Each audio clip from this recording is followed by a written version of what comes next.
अमरावती जिल्ह्यात गेल्या काही दिवसांपासून अपघातांच्या घटनांमध्ये वाढ झालेली आहे. आजच्या दिवसाची सुरुवात भीषण अपघातानं झालेली आहे. अमरावती जिल्ह्यातील नांदगाव खंडेश्वर यवतमाळ मार्गावर ट्रॅव्हल्स आणि रेडी मिक्स कॉन्क्रीट मिक्सरचा अपघात झाला. या घटनेत 4 जणांचा मृत्यू झाला असून 10 जण गंभीर जखमी असल्याची माहिती आहे. या घटनेनं अमरावती जिल्ह्यात खळबळ उडाली आहे.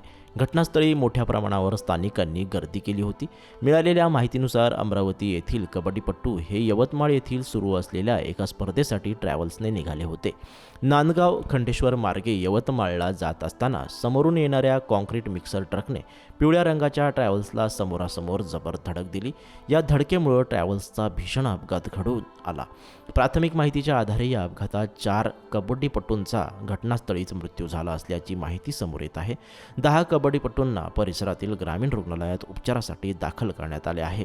अमरावती जिल्ह्यातून हे खेळाडू कबड्डी स्पर्धेसाठी यवतमाळ जिल्ह्याला निघाले होते. मात्र स्पर्धेपूर्वीच या कबड्डीपटूंवर काळानं घाला घातला. या घटनेत 4 जणांचा मृत्यू झाला तर 10 जण जखमी झालेले आहेत. या अपघातातील मृतांच्या नावांची माहिती अद्याप समोर आलेली नाही.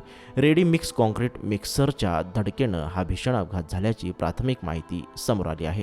अमरावती जिल्ह्यातील नांदगाव खंडेश्वर यवतमाळ मार्गावर झालेल्या अपघातातील जखमींवर प्राथमिक उपचार सुरू आहेत.